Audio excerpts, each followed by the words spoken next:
50 and 60%? You don't have a cage, we have to trust that? I don't believe that for a second. We need cages, I agree. This is much more than 50%, much more than 60%. This is like, should be an embarrassment to the Forest Service. Why is this okay? Cages we got cages years ago. George Matejko, the Forest Service has resisted cages for decades. They don't want them. The old cages out there on the wild horse allotment are crumbling out there. You occasionally find them. It's like a relic from the Roman Empire. 50 and this use, when was this use? Was this use in June here? This was between July 15th and... They're on days not until July 15th, right? Right. So it was between the 16th and the 30th. So 10 days. 2 weeks. 2 weeks. I think they were 10 days. Yeah, and that's like 2 months ago. I mean, this is not providing for wildlife. It's not providing for any other value out here. And that's the problem with this 50% use level.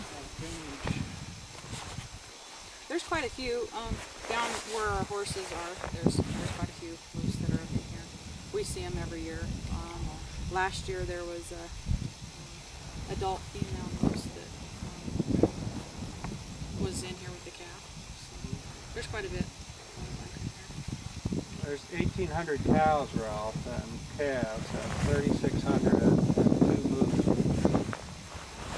1,630 head, actually. Right. They're permitted for 1,660. Oh, I think the public would like to see 200 moose instead. Yeah. Yes, we were. I agree. John wanted us to, that was one of the deals, was we were going to... So we get something. Yes, absolutely. We're going to run a trail set. Fine. Okay, that's fine. We're happy to be here for that. Diane, I'm just troubled that the agency has a misperception of what the landscape is valued for. Why are 8 ranchers or 7, whatever it is up here, given this opportunity to do whatever they want for 2 weeks here and create this? Why is that okay? Like I'm not sure I have an answer that would ever be okay with me. You know that, and I know that. But you, as a district ranger in the 21st century, need to get out of this 19th century point of view that ranching is important. This is, if you don't look at the ground, scenic places in the west. In the west. Go back and get a picture of And what we're left the peaks with and then this foreground here. and it appears that Carmela and Diane, this is okay.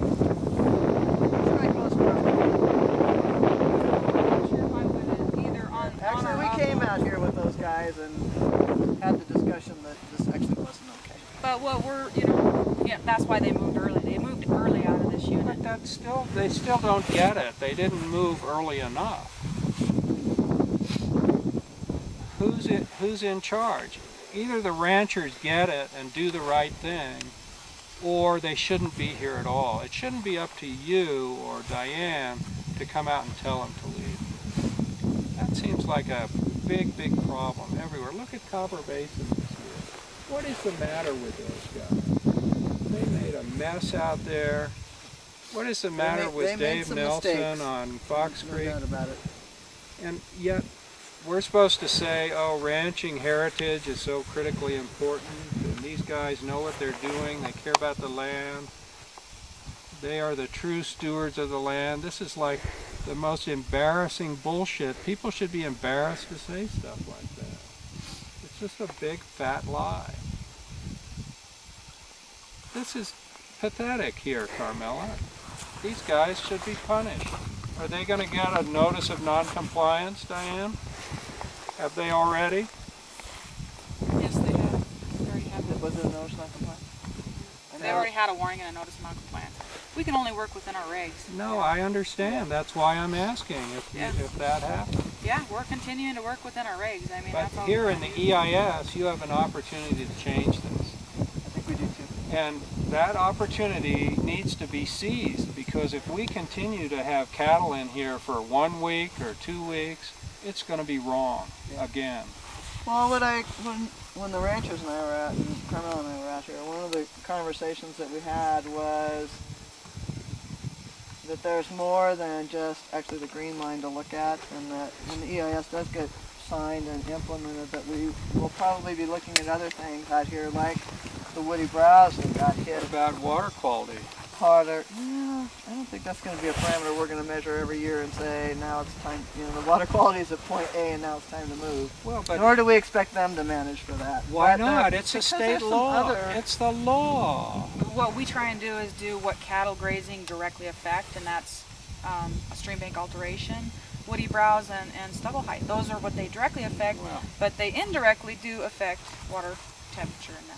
Not temperature, I'm talking about shit in the water.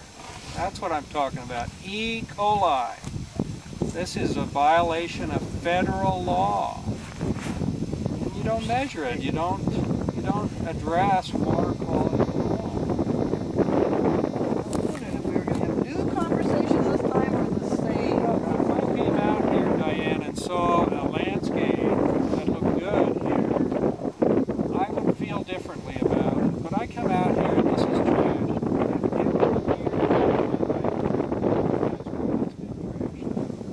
Whether it's here or over on Basin Creek or on Sand or Big Creek, it doesn't matter. This allotment has been a problem for decades. Well, I honestly believe we're getting that turned around. I do. Their time was reduced here. I think we've got some new operators in this. We've got some more opportunity to fix it. How long? I can't answer that.